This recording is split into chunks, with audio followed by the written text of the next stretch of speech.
Well, hello and welcome to a brand new podcast called The Wine List. My name is Oliver Turnbull and I'm joined by my friend of 30 years, Richard Lane. Hello, Richard.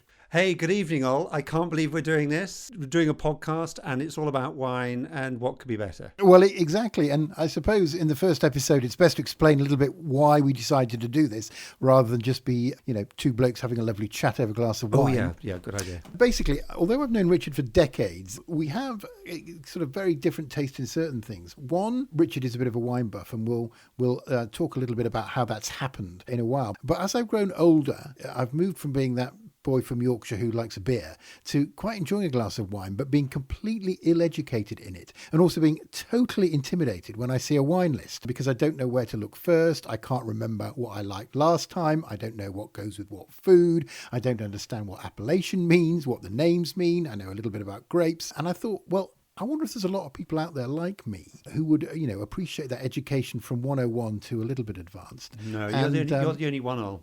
We have a listenership of None. Even that doesn't matter because I very much enjoy having chats with you, of course, and I'll learn as I go along, and we'll probably drink a couple of wines as we go. So it's a win-win. I suppose we should talk a little bit about you, Richard, and why you've come on this journey with wine and what makes you the perfect person to educate me. So when did it all start? Very quickly, if we go back 30 years to when we had a very quiet time sharing a flat in South London, wine didn't feature massively. As you've already alluded to, it's probably more pints in the pub and maybe a glass of whiskey. Maybe the odd glass of Rioja, I think, was our go-to wine and still like it. And that was quite sophisticated. We were very sophisticated. Yeah. Yeah, absolutely. And for years and years, I liked wine, but like yourself, didn't know much about it. Gradually knew a tiny bit about it, but never really thought about it. Certainly didn't analyse it too much. And then bizarrely enough, of all the places, Belfast in Northern Ireland, sitting in a garden on a really chilly evening with some friends who suddenly said, "Oh, do you want to taste these wines? What do you think?" And I suddenly tasted 2 or 3 wines because our friend was a bit of a buff. He was a member of the wine society where he'd got his wines from. And I tasted these wines and I thought, gosh, they're delicious. They're diverse. They all tasted so different. There was a kind of clarity about them and a kind of beauty about them. And I was just enthralled. And around that time, our good friend, mutual friend Rami, who we've been dining out with, and Rami's been our wine list expert for many years. He said to me, "Why don't you, Rich, try doing a bit of more formal education? WSET, Wine and Spirit Education Trust, run courses from basic level 1 right up to level 4, which is the diploma, professional qualification." And I got hooked on that, and then rather nicely, coincidentally, had a year out with Liz, my wife, and our dog Topper in southwest France, living in a wine region close to Bergerac, which was lovely and only up the road from Bordeaux. So clearly the old wine hooter got going a bit more then. That was sort of 2017, 2018. By the time we came back from France, I was just desperate to know even more. So I quickly enrolled on the level 4 diploma program because I'd done the other levels before we went to France. And here we are, 2021, and I'm happy to say I'm relatively recently qualified diploma. So I've got Richard Lane DIP WSET, and I've just qualified as a certified WSET educator. So I am not a master of wine, in case anyone's wondering that. That would be no. I'm sorry to disappoint you. Should we finish the podcast now? Well, thanks, Ol. It's nice speaking to you. Yeah, hang on a minute. That was it. No, not at all. All those letters sounded very impressive to me, or a very bad Scrabble hand. Yeah, I mean, basically, I've just loved it, and it's gone from being something I wanted to know more about to suddenly a career change. So at the moment, transitioning into teaching for WSET wine at the level that I started at sort of 5 years ago. It's brilliant, and let me formally congratulate you. It's great that we can have these career changes at our time of life. I mean, we're in our 50s now, just about. In fact, I've just hit 55. In fact, I think you'll find you're getting well into your 50s, and I'm a couple of years behind you, yeah. You are now, could be a qualified wine taster, so you're more than qualified to teach me a few things. And I think you sympathised with my intimidation by the wine list. You've had this sort of revelation thing in Northern Ireland, and maybe this will be the revelation thing for me, because I need some structure to my education. I've taste a wine at someone's house, a lovely Chablis or whatever, and go, that was delicious, and then forget completely why I liked it, what it tasted of, and what I need to do to order it or find it again. No, totally, Al. I'm really happy to do it. And it is sort of infinite. This is the amazing thing about wine, because obviously at one level, wine is an alcoholic drink. Sometimes people just don't even, a lot of people just don't think about it. They think, God, I could murder a glass of wine, had a stressful day, whatever. And that's what they do. The beauty about it, it's a bit like music or literature or other aspects of life you might be interested in. You can get as engrossed and in depth as much as you are able to or want to. And also, of course, the really important thing that you've just touched on is about demystifying wine, because I think a lot of people think that wine is somehow some sort of slightly cliquey kind of world that people go into, and they've got to know lots of things, and they've always got to impress people with their wine knowledge. But at the same time, there is no shortcut to becoming really knowledgeable about wine. So I think we need to be honest and say doing a podcast is fabulous, and I really hope that, you're going to learn a lot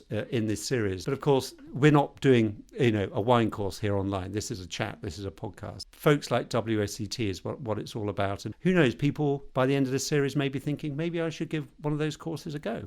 Yeah, I mean, it's highly practical. I mean, that's right. It's designed, isn't it, for the numpty, really, i.e. me, to just learn as much as I can. And I am willing to put in some work, lifting a few glasses, by the way.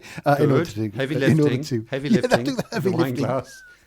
In order to help us through, but you're right. Yeah, it's not a training course. It's supposed to be entertaining and fun. I've got my glasses here. I've got my corkscrew, and I've got a wine bucket. So I'm really prepared. Excellent. Let's start, I suppose, with the basics. How should I break it down in terms of, I mean, what's the difference between a nose and a palate, and how do these things intertwine, and do I need to know, and is it important?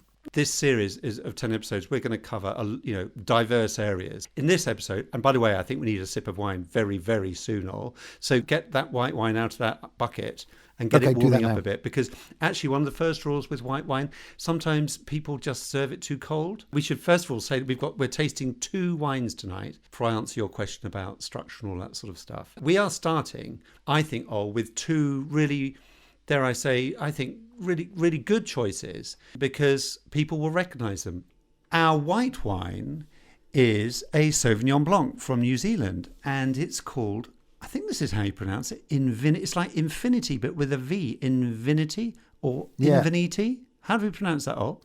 I would go for Infinity. Wonderful pun. And it does have on the bottle, if you look at the bottle, it has an infinity sign. So that put me off to begin with. But it is, yes, as you say, it's Infinity. Let's call it that. And then a little later on, we're going to hear a popping sound from your brand new corkscrew. And we're going to have a little sip of a good, simple claret. And I've chosen that, all because I remember you saying to me, what were our first experiences of wine? And we're talking in the 1970s when we grew up. Golly, there was hardly any wine in my parents' house. And I remember you telling me about your parents and having a bit of Bordeaux, having a bit of claret with Sunday lunch. Yeah, Dad loved a claret, still does. Rattling on at 92, still going on about a claret and giving me a claret when I go up. And it was always delicious, and that always reminds me of home. So thank you, Richard. What a lovely choice. Yeah, I thought that your comfort zones all seemed a good place to start. I think it's great that we're starting 12,000 miles away in the South Island of New Zealand. So lovely. Yeah, have a little pour into your glass, and then we can talk about structure and aromas and taste and that sort of thing. It's a screw top, and we'll find out in later episodes whether screw top means bad or good or indifferent. But anyway. Indeed. There we go. Right. Shall I just leave it to stand, or am I going to actually taste it? No. This is not a museum piece. We're going to get involved with this glass of wine. So, I mean, the thing about New Zealand Sauvignon Blanc, I mean, golly, it is just such a phenomenal success. Any idea when New Zealand, the first harvest was, the year of the first harvest of Marlborough Sauvignon Blanc from New Zealand? Have a guess. Golly, that absolutely, I could be centuries out. So why don't I say something like the year I was born, 1966? Wrongy. But not a bad guess, actually. No, believe it or not, Marlborough knocked out its first Sauvignon Blanc vintage in 1979. Oh, okay. We're talking a history of 40 years only. It's just extraordinary. New Zealand and viticulture was just never considered. Everyone thought it was too cold to make wine there. There used to be a company called Montana. They're now called Brancott Estate, which people may have heard of. They planted vines in Marlborough in 1973, which produced that first crop of wine in 1979. So the story of New Zealand wine is incredibly young and incredibly successful, because in the 1980s they started exporting this stuff, particularly to the UK, as around the same time Australia did, and it absolutely took the world by storm. Why do you think that was? Was it the cheapness, the novelty? It was really good? There are so many reasons why that, and this kind of, we'll taste the wine in a sec, and one of the reasons is just the unique style of wine. So we're going to talk a little bit about wine styles during this series, because you might just think, oh, well, Sauvignon Blanc, that's Sauvignon Blanc. Well, it is, but there's a Marlborough style of Sauvignon Blanc, which is very different to a Loire Valley, France style of Sauvignon Blanc, or a Californian version of Sauvignon Blanc, okay? The climate, and one of our episodes is going, in fact, our next episode, we're going to be talking a lot about climate and terroir. But in terms of just very simply for talking about New Zealand Sauvignon Blanc, where is Marlborough? It's at the top of the South Island of New Zealand. I was going to ask that, because we talk about things like Marlborough and stuff, and some of these names are really, really disconcerting for a novice. So Marlborough is an area just like Bordeaux is an area. Yeah. It's a region at the top of the South Island of New Zealand. Now, we're talking too much and we're not sniffing and tasting enough. Stick your nose in the glass. What does it smell of to you? What aromas do you get? Well, it smells very familiar, because I do drink Sauvignon Blanc, as you know. And by the way, I've just realised a ridiculously simple question, stupid question. The Sauvignon Blanc is a grape variety. I think that's got to be made clear. And as we go through all these words, and they're going to get more and more sophisticated, we'll bring clarity to what all the terms are. So Sauvignon Blanc, a grape, it's a white wine, and Marlborough is a region in New Zealand. So let me see what I'm smelling. God, it's really difficult, I feel like I've got an uncultured nose. Well, don't worry about it. The good thing is it quiet? Are you struggling to get any smell there, or are the aromas popping out of the glass? No popping. And I'm taking that to mean that my nose is untuned, but it might be that it's a quiet wine.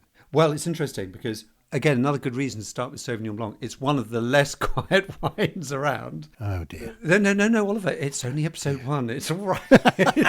By episode 10, I'll be getting black stars. Yeah. I mean, don't get me wrong. I've smelt, if you like, sort of more pronounced Sauvignon Blancs than this one. But it's clearly Sauvignon Blanc, because can you get a smell of kind of, is it a sort of grassy smell? Do you know what I mean? A slightly sort of herbaceous sort of smell? Yes. Yeah, I mean, I'm not imagining it just to not get into trouble. You feel a bit daft sometimes saying, well, hang on a minute, that smells like a wet Tuesday in Hull. You feel a bit weird saying that, because a little bit like when you're trying to describe music. There's not really the vocabulary for it. But well, yes. Of course it is, and it's difficult, and we are going to have a whole episode focusing on smell and taste, so we don't need to get hung up on it now. But the point is, if you think you can agree with me, there's some herbaceousness going on there. No, I do.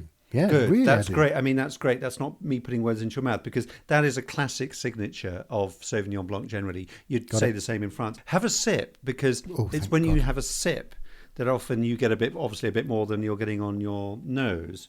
I really don't think I'm imagining it. Although my mind is now wandering in a lovely meadow, there is that slight taste. It is grassy herbaceous. I think this is a fairly coolish expression of New Zealand Sauvignon Blanc, because it can be very exotic. And this is one of the marketing successes of New Zealand Sauvignon Blanc, going back to your earlier question. When it hit the UK market in the 1980s, we'd never tasted anything like it before. Passion fruit and elderflower and all these funky things going on. This one, I'd say, is a little bit more restrained. No, it's definitely New Zealand, but it's got a touch of the French style. In other words, it's not quite as tropical fruity as some New Zealand Sauvignon Blancs can be. But I'm definitely, now we're tasting it. Can you taste citrus? Can you taste gooseberry? Do you get a sense of the acidity of? Because you're asking about structure. One of the most important things that you can only get by tasting, not by smelling, is acidity. And acidity is often the backbone of the wine. Do you get a sense of acidity in this wine? Yes, 100% a sense of acidity, and 100% citrus, definitely. Yeah. My gooseberries, I'm struggling with the gooseberries. I'm going to have to have another go. Right, well, you need to go back to Yorkshire and have some of your mum's gooseberry pie. I can't say I'm getting gooseberries, but I'm hoping. I mean, what do you think? Do you think my palate might get trained a little over these weeks if I'm really, concentrating on it? I think your palate will be in a better place, hopefully, in 10 episodes' time than it is now. I mean, Obviously, you're not an experienced wine taster. That's why we're doing this podcast. This is episode 1. We are talking about some basics. Just going back to acidity. And by the way, Sauvignon Blanc always has high acidity. It's one of the hallmarks of it. So if you were doing, as I have to do, these ghastly exams where you have to blind taste, not knowing what the thing is, if you take a sip and your cheeks get pulled in when you sip the wine, and if you do it now, have a sip and you'll actually feel your cheeks being pulled in by the acidity. Yeah. Do you know what I mean? Sort of tingly. And it tingles your tongue. And the other thing, which is really, really good thing to kind of highlight acidity, have another little sip. Oh, blimey, I'm really getting through it. One thing I've forgotten is my spittoon. Oh, Oliver, your spittoon, schoolboy error. Spittoon, please, for the next episode. I've got mine. I haven't used it yet, actually. Here it is. Do a little sip again. Keep it in your mouth. You don't need much. Mm-hmm. And then lean forward. Bollocks, I swallowed it. Sorry. Put a bit in your mouth, then lean forward with your chin as close to your chest as you can. Mm-hmm. And do you feel yourself dribbling? No, but I really wanted to, so it was pretty uncomfortable. Yeah. What does this prove? Well, the point is, it's called the dribble test. If you take a bit in your mouth, swirl it around, you can spit it out, absolutely. It'll be better if you spit it out. And then tell me if your mouth's watering. Funnily enough, my mouth is watering, even though I swallowed. It really, I'm salivating. Yeah, definitely. Your mouth is watering because the acidity of the wine is high. And your saliva buds are going crazy to try and neutralise some of that acidity. Nothing too remarkable about this, other than to say, if you want an indication of acidity, do the dribble test. If your mouth is watering, that's mouth-watering freshness, and that is being driven by the acidity of the wine. What about the finish, Ol? Well, I mean, I'd love to comment if I knew what on earth you were talking about. How can a wine have a finish? This is how long do the flavours last in your mouth when you've either had let some go down the old gullet, or whether you've spat it out into your spittoon. Right, so far, 100% has gone down my gullet of the best part of a largish glass. So I feel a bit guilty about that because that was very quick. I think the taste lasts. It seems to last quite a long time. There is still a memory of the wine in my taste buds. That's great. And I'm still tasting that too. And I spat a bit of wine out at least 30 seconds ago, probably nearly a minute ago. Rich, I might not sound it, but I am from Yorkshire, so I don't want to waste any of this. So I'm going to have the last gulp. By the way, you will be pleased with me. I've got a glass of water to clean my palate and a fresh glass for the claret. Excellent. And yes, just the last word on the Sauvignon Blanc. And like most New Zealand Marlborough Sauvignon Blancs, this is just under £10. All our wines are from the Wine Society. And the quality level is pretty good. What we'll do now, Ol, without further ado, I think we need to hear your corkscrew. It's a lovely Le Creuset corkscrew. I was having dinner with a friend, and she brought this corkscrew out, and we were like, oh yeah, that is a nice bit of engineering. So let's see if it pulls out the... Aha! I'll just read the label out, because the other thing about this wine business is the intimidation of the wine label. And this says the Society's claret, so I know it's a claret, and it says Bordeaux, and I know that's a region. And then it says Appellation Bordeaux Contrôlée. That is definitely printed on there to put me off and make me feel confused. I know we're going to talk about the nomenclature of wine as we go along, but what does that mean, just out of interest? What, Appellation Contrôlée Bordeaux? Oui. Yeah, it just means, you need to be careful here. Everyone associates it with quality, and often it is quality. What it is authenticity.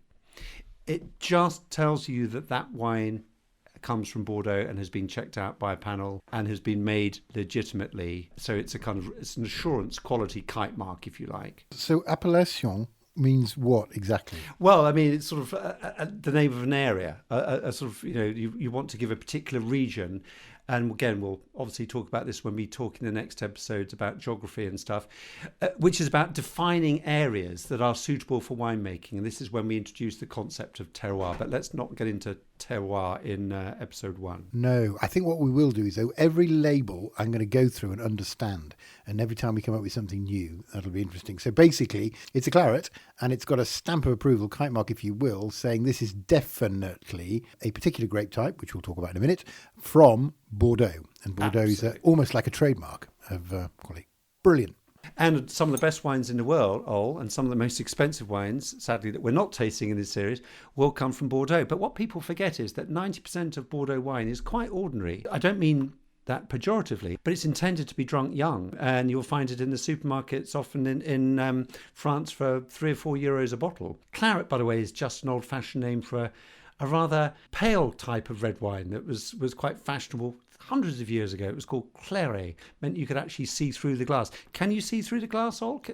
I haven't poured it yet. I'm following your every instruction. Oh, sorry, I haven't do poured the keep wine. up. Pour your glass of Just remember that I'm basically like a Labrador, desperate to please, and will just follow your every instruction. Well, I can hear that fabulous pouring sound. Terrific. Oh, it looks beautiful. It just reminds me of my father. It really does. This colour reminds you of your father and your Yes. family Sunday lunches. It reminds me of the colour of his nose. I didn't realise your father was a red. Oh, his nose was red. I can't see through it. You can't see through it. Okay, so although it's a claret, literally it's not a claret, but I mean, that's where the name comes from. And just a very quick word on this Bordeaux thing. Gosh, the Brits love Bordeaux, and our connections with Bordeaux, they go back centuries. And again, without boring everyone with a history lesson, there is a bit of relevance here with Bordeaux, because around the time of Eleanor of Aquitaine and Henry II and all that sort of stuff, 100 Years' War, for about 300 years, Bordeaux was English. It was part of the English crown. And that's where the kind of trade routes and connections with Bordeaux came from. I dare say that's why we are drinking a wine called the Society's Claret, because it's just history. Let's have a little sniff. I never knew that. That's fascinating. Let's have a sniff and a sip. Okay. Okay, Ol, you're now an expert because you've sniffed and tasted one Marlborough New Zealand Sauvignon Blanc. What do you think we're getting? There ain't no grass. There ain't no grass in a claret. Okay, no grass. That's good. Rather than tell me what there isn't in, tell me. No, there's no gunpowder and there's no no rhubarb and no socks. and no socks. There's no Alsatian, very little tawny cat. Hang on. Well, there's some fruit, surely. There's something fruity in there. It just smells a lot heavier. Feels like a lot more to it. I want to say plum, but I don't think that's right. But Ollie's, hang on. Don't worry about right and wrong here. I mean, this is a really important point. People will have different ways of describing things, and that's fine. By the way, you just said plums. I just think you're spot on. I think this is red. This is red plum. No, really? Yeah, I really do. That's amazing. I really, really do think that. I mean, what you might expect with a Bordeaux sometimes is maybe a bit of oak in the background, but this is a very simple claret. When we have our episode about winemaking, we'll realise that if you're using oak, it's going to possibly cost a bit more to make. And this is the most basic kind of claret that you'll find in the supermarket for around £6 or £7. So this wine has been produced sort of on a low cost level, if you like. And again, nothing wrong with that. Yes, I mean, it's not particularly big on the nose, I'd say. The New Zealand Sauvignon Blanc had more on the nose for me. This intensity on the nose is quite quiet, a little bit of red fruit and that sort of thing. But when you sip it,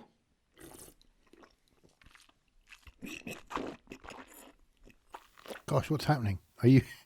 Sounds like you're shampooing a New England sheepdog. I'm just swirling the wine in my mouth. And it's all very gentle red fruit. The acidity, I think, is not as high as the Marlborough, but you wouldn't expect that. Marlborough New Zealand Sauvignon Blanc, as we said. High acidity, I think we're more like medium acidity here. So we said we were going to talk about the grape variety. I know it's a claret, and I know that's not a grape. I know where it's from. It's from Bordeaux. What are the grapes that you'll find in a claret, Rich? With me, you never get a completely straight answer, but let's say predominantly Merlot, okay, in this claret. But Merlot is a black grape variety, and you find it all over Bordeaux, and it gives lots of kind of round, red, fruity flavours. So those red plums that you brilliantly picked out straight away are a classic signature, if you like, of Merlot. So a claret not only defines the region, the word claret, the name claret, defines the region and the grape then? Well, claret just tells you that it's from Bordeaux. Bordeaux's the only region that will have a claret. You remember that lovely line in 40 Towers, they don't know a Bordeaux from a claret. Yeah, my dad laughed at that, and I was like, oh, why is that funny? Now I know. Because a claret can only be from Bordeaux. Perfect. Absolutely nailed it, as usual. Could I just put out there bitter? It feels bitter. There's some sourness or bitterness, and not in an unpleasant way. Am I completely off the mark? And like you say, you can't be off the mark because our vocabulary is limited. No, I know what you mean. I mean, you've got to remember, this is a basic wine. So if you're getting a bit of bitterness, it's probably because the fruit isn't of optimum quality, because this wine was made to be produced on a very large scale. It will have been made at a pretty simple level. They will have used as few human beings in the process as possible, because human beings cost money. So these grapes would have just been gathered by machines on a particular day when some of the fruit was ripe and some of the fruit was probably not quite so ripe. It doesn't matter. It all comes in. It's been done in bulk. This was just fermented, and we'll talk about all this later on, in probably stainless steel. No oak was used. It was left for a little while, but bottled young, intended for early consumption. It's a £7 bottle of claret, and that's why you're getting a bit of bitterness. And frankly as well, okay, we haven't got another red wine tonight to compare it against. The concentration of the fruit here is not high. I mean, there clearly is red plum fruit in it, but it's a little bit generic. It's not really, really ripe and concentrated. You wouldn't say this wine tastes concentrated, would you?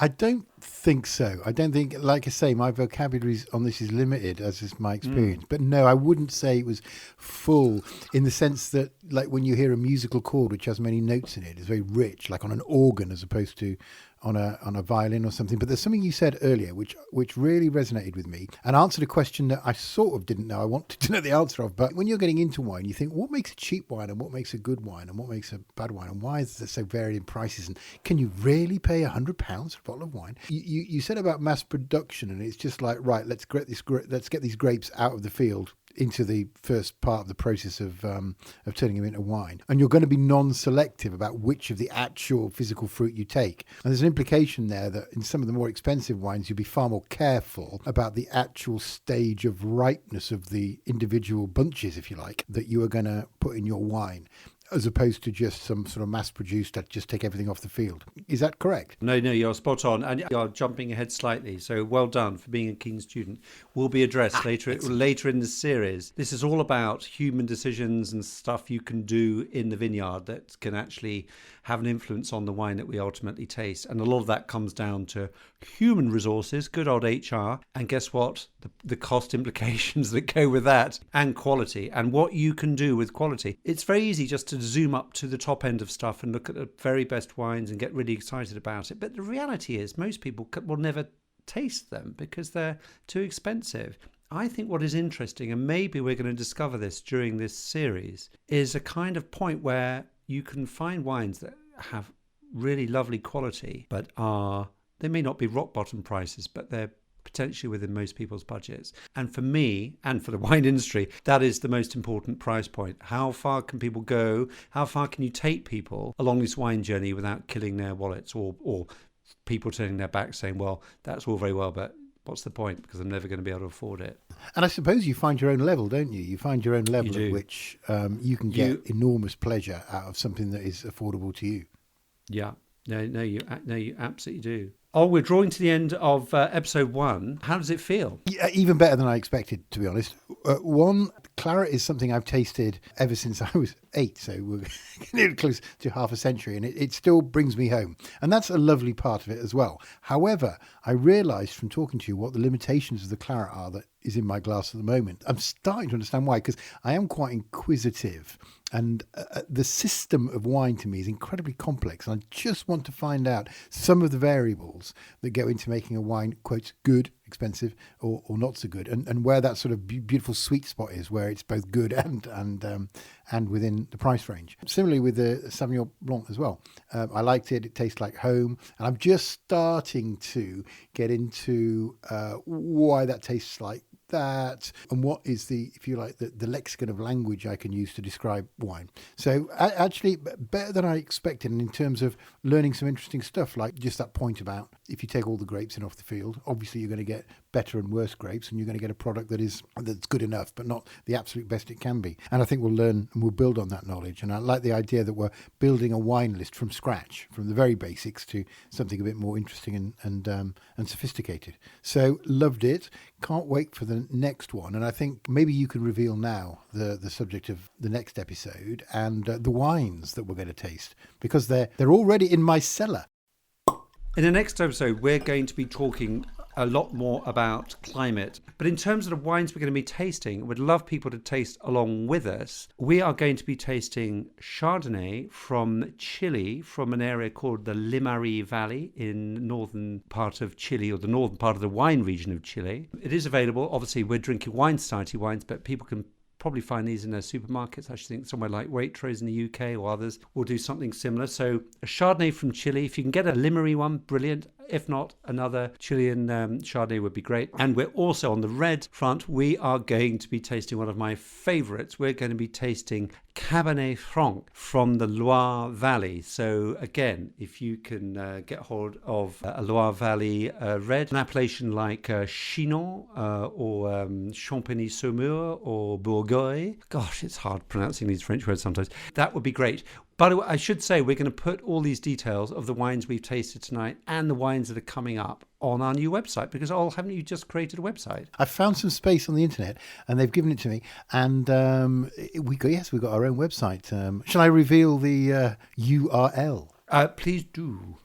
So if you type in www.winelistpod, all one word, .com, and you'll see me and Richard's faces smiling back at you. And yeah, we'll put all the details of the wines that we've tasted on there and what's coming up in the next episode. And of course, a link to listening to this episode as well. The URL is winelistpod.com. And it's our Facebook handle and our Twitter handle as well. We've got a handle on it, which is kind of very cool. Good. So, okay.